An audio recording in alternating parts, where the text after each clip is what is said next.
We are starting urban debate with some very unfortunate and heartbreaking news that is coming in from Jammu and Kashmir. This is where an army colonel, a major and a deputy superintendent of the Jammu and Kashmir police have been killed in an ongoing encounter in Anantnag.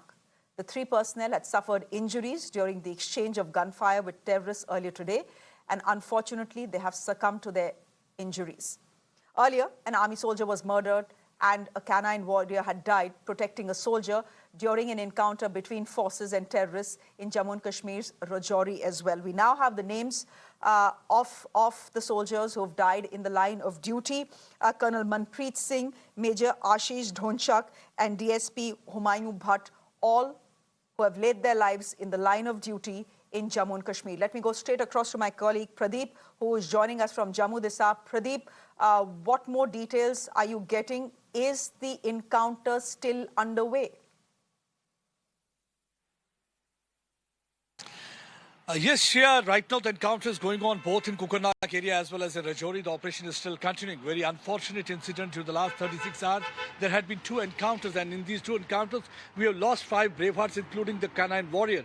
In the Rajouri encounter, we lost 1 braveheart. And then the canine warrior also sacrificed life while trying to save her handler. And here in this Kukarnak encounter that started with the first break of light, they got information about the presence of Basidar, who is considered to be one of the most wanted terrorists so far as Lashkar outfit is concerned. He, along with his accomplice, was moving in that area. Immediately after that, the area was cordoned. It seemed that they had laid an ambush, and all these officers came under heavy volume of gunfire from their side. They sustained critical injuries, and now we have got to know that they have succumbed to their injuries. Though officially there is no confirmation from any side, neither the police is saying anything nor the army is saying. But what we have been told is that operation still is continuing because GOC of 15 Corps, along with the Director General of Police, they were there on the spot late in the evening. They were also trying to assess the situation on the ground, because this is the biggest ever loss. During the last few months, we have seen that so far our security forces are concerned, they had been dominating counter-terror operation, and Pakistan and Pak proxies were not only unnerved, but they were completely rattled because there was a successful G20 event that was a game changer. We have seen the cinema halls have opened, the footfall of the tourists have also increased. Now in the month of December, we are going to have Miss World contest also. So they were trying to escalate the situation. They were trying to destabilize the situation. Today morning, while I was talking to Lieutenant General Upendra Trivedi, GOC Northern Command, he was also saying the same thing. He said that because Pakistan cannot digest, it is not palatable to Pakistan to see the footfall of tourists and normalcy coming over to this region. So they are planning some bigger activity. That's one of the reasons that they had been trying to push in even foreign terrorists. But so far as this operation is concerned, what we have been told that Basidar seems to have managed to flee from this encounter site. Other terrorists are still there. Operation is still continuing. Firefight is still on. Let's see what will be the outcome of. But yes, so far it's a tragic loss. It's an irreparable loss. Though it's a proud moment also for the country that we have got men like Colonel Manpreet who are taking bullets on their body. It's unlike the Pakistani soldiers. See here, we have got the officers there on the ground who are standing shoulder to shoulder with their men who are part of the counter-terror operation. So that's one of the reasons that they have got the bullets on their body. They took bullets on their body to ensure at least peace and prosperity. This is for those disgruntled elements in Kashmir also to understand who real well-wishers are. It can't be Pakistan, because they are the one who are sending terrorists on this side of the border only to spill blood of innocent Kashmiris. They are the one who are taking bullets on their body to ensure peace, to ensure prosperity, to ensure normalcy, so that their tourism once again flourishes and there is an economic development. But I think that's not palatable to Pakistan and these proxies.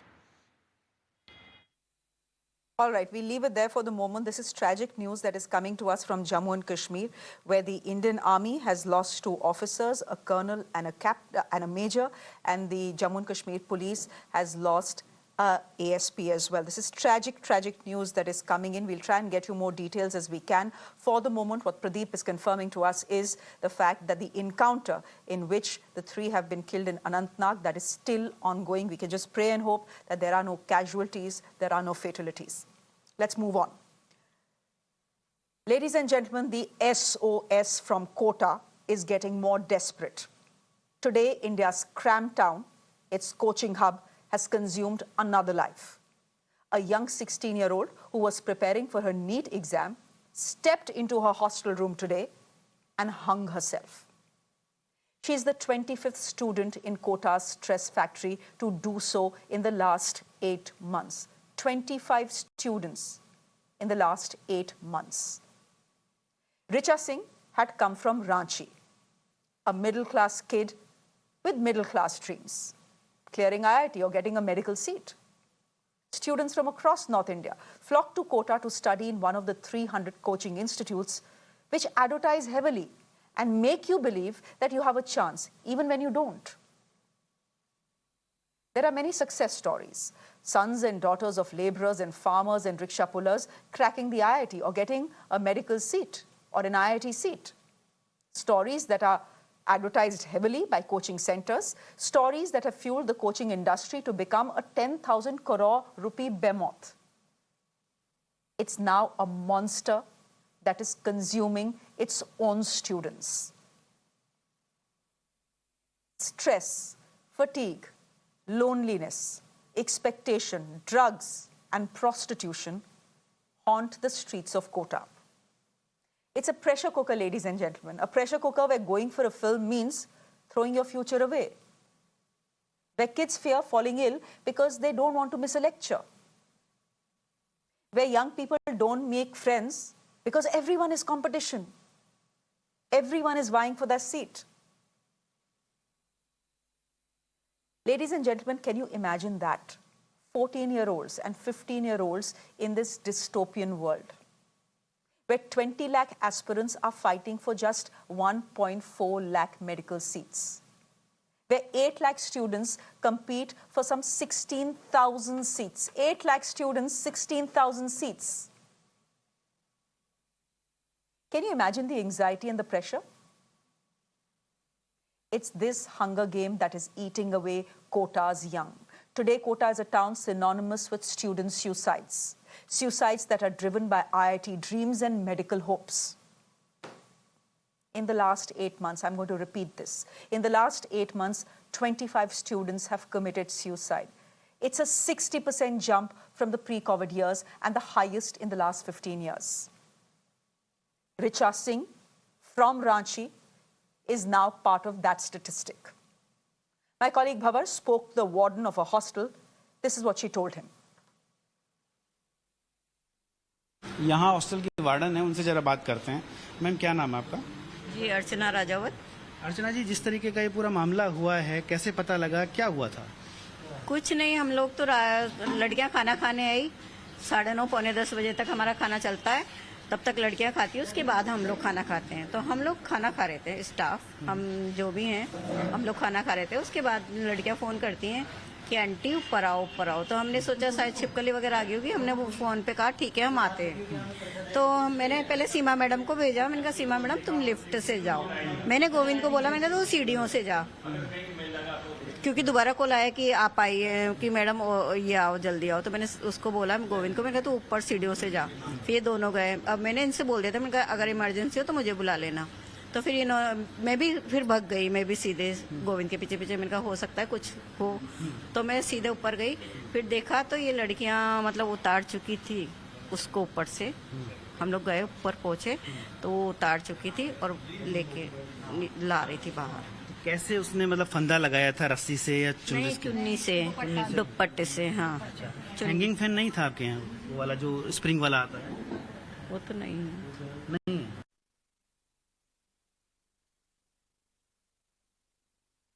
Rajasthan is a state that soon goes into elections. Yet its ministers, who wake up every time there is a student suicide in Kota, have nothing intelligent to say. They end up making bizarre statements and getting away with it. Take a listen. IQ test लेकर बच्चों को भेजना चाहिए। आज आदमी मतलब उसकी capacity है नहीं और वो चाहता है कि पेरेंट्स चाहते हैं कि वो डॉक्टर बने, इंजीनियर बने। उसकी रुचि देखनी चाहिए। आप कुमार विश्वास को देखो, वो इंजीनियरिंग में इनमें जाना चाहते थे लेकिन गए नहीं। आज आप देखो एक एक कवि सम्मेलन में 25 लाख रुपए कमाते हैं। तो ये ऐसे उदाहरण देकर बच्चों को प्रोत्साहित करना चाहिए, न कि उनको हतोत्साहित करना चाहिए। काउंसलिंग से बच्चे ठीक रहेंगे और उनके समय समय पर विषय विशेषज्ञ आकर के उनको बताएं तो निश्चित रूप से इसमें कमी आएगी। आप मान लीजिए बड़ी बड़ी कंपनियां खड़ी हो गई कोचिंग के नाम पर, और ये कोचिंग वाले भी तय कर लें। आप सिर्फ माफिया बनकर पैसे इकट्ठे नहीं कर सकते। आपकी मॉरल ड्यूटी बनती है, आप काउंसलिंग करें बच्चों की, समझे बच्चों को, आप उनको पारिवारिक माहौल दें, फैमिलियर माहौल दें।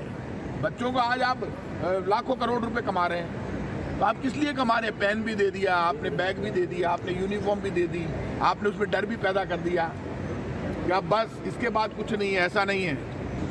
कौन है आप? कोचिंग वाले भी समझ लें, ज़्यादा लिमिट में रहे कोचिंग वाले। ज़्यादा करेंगे तो फिर कानून अपना काम करेगा, रूल्स रेगुलेशन तय करने पड़ेंगे, फीस लिमिट करनी पड़ेगी। सुसाइड हो रहे लगातार, क्या किया कोचिंग इंस्टीट्यूट के मालिकों ने मिलकर? कोई सुझाव दिया? क्वेश्चन है कि आपने क्या किया? You are the government in Rajasthan, आपने क्या किया? You were supposed to bring in a Kota bill to regulate coaching centres across the state of Rajasthan. What have you done? There's a committee report that you had set up. It has been submitted to your government. It has suggestions on what the bill should have. A bill, we are told, was drafted as well. Where is that bill? Why was it not presented in the Rajasthan Assembly? Anand Kumar is founder of Super 30. He's joining us on the broadcast. We have Akshat Jain. He's an ex-Kota student. He's joining us on the broadcast.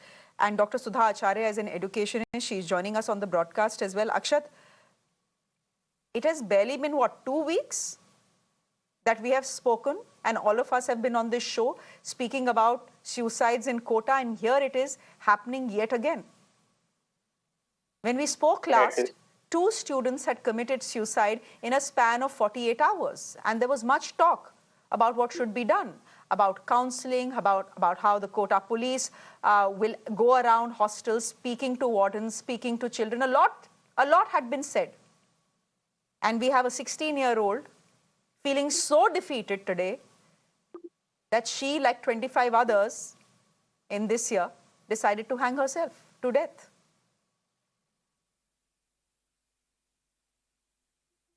It's only sad and mournful to look at the situation. And there are ministers and there are people saying all sorts of things, and I highly doubt that they stick to their words, since it is not. As I said last time, it is not surprising. It is only sad, and the situation is getting. It is statistically getting worse. It is. I'm not even talking out of an emotion. We can completely speak numbers and see situation is in fact getting worse. That is one thing. Second thing, like we had a discussion about how the measurements were taken. First of all, it is a collective. It has to be a collective effort. It cannot be blamed. The government cannot be blaming the institutions. Institutions cannot be blaming the government or other people. We have to understand that at the end of it, it is a kid. It is a child. 16 years old. Again, I don't have anything new to speak, but like as I said last time, 16 years is not an age where you leave the pressure of the future, but you don't leave any sort of pressure or expectation on your kids when they're 16. That is insanely pressure inducing, and I don't know how kids deal with it. But what I know is that there is not enough support from the institutes, from the government, from the whole environment, which leads to demises like these. And we can mourn, but we can be sad. But when do we expect a change? We keep looking forward to it, but I don't know where our expectations should be at this point. So yeah. You know, Akshat, that change has not come for 20 years. That's what. There was the head psychiatrist from the Kota Medical College who was here last time saying, for the last 20 years, I'm seeing these student suicides. For the last 20 years, I've been saying this is an epidemic. We need to deal with it. For the last 20 years, hundreds and hundreds of suggestions have been given on how to tackle it. For the last 20 years, the issue is ignored till a student commits suicide. That day, there is news. That day, there are headlines. That day, for some news channels which still have a conscience, they will probably debate the issue. And what happens the next day?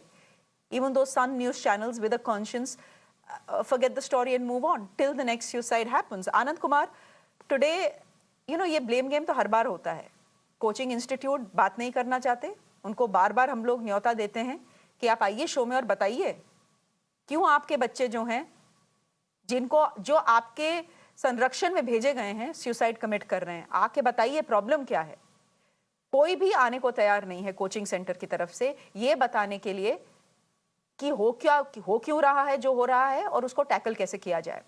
चलिए वो दूसरी बात है. मैं आपसे ये पूछना चाहती हूँ कि आज एक मंत्री जी हैं, इनफैक्ट राजस्थान के एजुकेशन मंत्री हैं, वो कह रहे हैं कि बच्चों का आप आईक्यू टेस्ट लीजिए और तभी बच्चों को दाखिला दीजिए कोचिंग सेंटर में, जब आपको पता है कि वो क्रैक कर सकते हैं।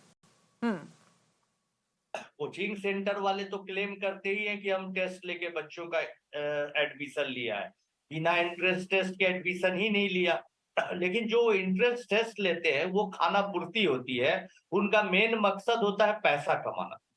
और ये कोई एक फैक्टर कोचिंग सेंटर वाले के ही चलते ऐसी घटना नहीं घटती है, ज्यादा और सबसे ज्यादा जिम्मेवारी उनकी है। लेकिन माता पिता भी अपने अधूरे सपने बच्चों पर थोप रहे हैं, बेटा करो करो, आखिरी कट्ठे जमीन बेच कर बच्चों को भेज दिया। बच्चे पर प्रेशर बन रहा है, लोअर मिडिल क्लास का, जैसा आपने अभी बताया, बच्चे वहां पहुंच रहे हैं, उनमें कैपेबिलिटी दूसरी कामों के लिए है, लेकिन वो आईआईटी और नीट की तैयारी कर रहे, तो प्रेशर बनता है। ऐसी स्थिति में कोचिंग सेंटर के पास भी कोई व्यवस्था नहीं रहती है कि बच्चे को आइडेंटिफाई करे, बच्चों पर केयर करे कि उस बच्चे का पिछले कुछ टेस्ट से नंबर कम आ रहा है, टेस्ट में नंबर कम आने के बाद बच्चा क्यों गुमसुम है, क्यों क्लास से एब्सेंट हो रहा है, इसका कोई खाता नहीं है, इसका कोई भी बने देखने वाला नहीं है कोचिंग सेंटर में। तो उनको तो पैसे से मतलब है, तो स्थिति बहुत ही ज्यादा खराब है। और बच्चा जो अभी आपने बोला कि साथ बैठा हुआ भी बच्चा उसको दोस्त नहीं समझ रहा है, कॉम्पिटिटर समझ रहा है, गलाकाट रेस है। इन तमाम चीजों के बीच में एक बच्चा जो डिप्रेशन में चला गया है, जो फ्रस्ट्रेशन का शिकार हो गया है, जो उम्मीदों को खो दिया है, उसके लिए सरवाइव करना मुश्किल हो जाता है। सरकार भी बनाती है पॉलिसी, आदेश देती है, टीवी शो भी हम लोग कर लेते हैं, लेकिन फिर वही घटना घट जाती है। बहुत बहुत दुख की बात। Akshat Jain, since you are someone who spent more than 6 years in Kota studying at one of these various coaching institutes, I want to ask you, isn't 16 too young an age for a child to be away from home? In this case, Richa was from Ranchi, but you have students in Kota who come from across the country. 16 is no age. Why should kids as young as 14, 15 and 16 come to do their 11th and 12th in Kota? What is stopping coaching centers and the government of Rajasthan from saying that you cannot enroll any student who has not passed class 12? We will only enroll students who have finished school. Then you can come start preparing, not before that. How I see it, there are two basic reasons for that. All right. The first one is, as I mentioned before, sunk cost fallacy. It's called the sunk cost fallacy. Once you enroll someone from 6th standard, 7th standard, by the time they're in 10th standard, you have spent 8 lakh or 10 lakh, a good amount of money in their education. All right. Now, unfortunately, parents see education as an investment. All right. So if you invested 8 lakh, 10 lakh rupees in education, you are seeking returns. And at that point, it just becomes difficult for a kid to dream of anything else. So the dream is instilled in them when they're hardly, as you said, 16 is no age. The dream is instilled in them from that very, very, very fragile age. And then the dream goes on. It's not even their dream. They don't even have a life enough to have a dream of their own. By the time they become introspective or smart enough, they're already fighting. They're already running the race. So that is one thing. Second thing, what is stopping everyone from taking action that they should be taking is the capitalist side of things. When you see a massive cash flow like Kota, I hate to say this word, but it is an education industry. All right, which something education is not supposed to be, which it is in Kota, unfortunately. I have been a resident of Kota, I've been a student of Kota. I can talk from my experience. I don't think I'm as experienced as other people on the panel right now. But what I can talk about is that it is about a massive cash inflow of the entire city. A lot of infrastructure is being developed. A lot of facilities are there because this industry exists. All right. So once you see the growth which is happening, and it is happening with all these factors, it just becomes very difficult for these institutes to cut on that. So once the track has started, they just keep going on and on and on that. What we see on these boards, on these billboards and everywhere is the claim that the child has a chance, which they most probably do. We are no one to doubt anyone's abilities or capabilities. But what is the reality is this: the dream is being shown to loosen the pockets of the people in a dream which probably the children didn't even want to see. So these are the two things which I think, and it is a fragile age. I think 10th, 11th is still something where you can think about preparing. If you really have had that discussion with your parents, and you have had that discussion with your peers, and you have understood the entire thing. But 16 is absolutely. I was studying like since I was 13, 14, so I can completely understand. And I had my, like, the people who were studying with me, they talked like they had to give the examination the next week, when the examination was nowhere in sight. It was 7 years, like you're in 8th standard, 7th standard, you still have 5 years to prepare. 5 years is a very big time. 5 years is half a decade. All right, so you have enough time, but no one is there to tell them that.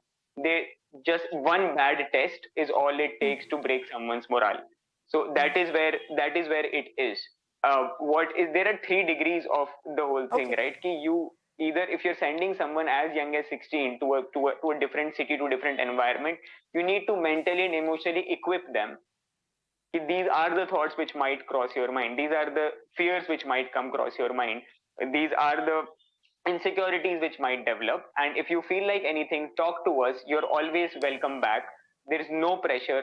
Just do your thing. We just want you to succeed. Either that emotional backing should be there, but in the first place, this just shouldn't be happening. Yeah, I'm sorry, you were saying something. Yeah, I agree with you. And it is such a, I'm just trying to explain to our viewers, they must have seen some visuals of fans, and probably they don't understand what those fans are. Yeah. Ladies and gentlemen, Kota is such a dystopian world. There you have it. It's such a dystopian world that increasing student suicides have now pushed authorities and hostels to do what you're seeing on your screens. Ladies and gentlemen, do you know what that is? That essentially is a suicide-proof fan. It has a spring, so that if anyone tries to hang themselves, it'll come down. You won't die because of the impact. Hostels in Kota are being made suicide-proof. The balconies are being barricaded with safety-proof nets. In fact, what you're seeing is a spring fan. What we also have is a paneling of the fan, so that no one can put a rope to it to commit suicide. This, as I said, Dr. Acharya, is a dystopian world. Why are parents pushing their children as young as 14, 15 and 16 to this dystopian world where these kids are simply not equipped to handle the pressure? Yeah, you are very right. When we are talking about NEP 2020 and National Curriculum Framework, and we are in the most exciting phase of educational reforms, there we see 25 teenagers, they have lost their lives. So we talk about holistic wellness. Are these coaching centers meant for student welfare? They are cut off from their social circle, their family, the friends with whom they have been raised in last 12 years, 14 years. So they find themselves completely aloof.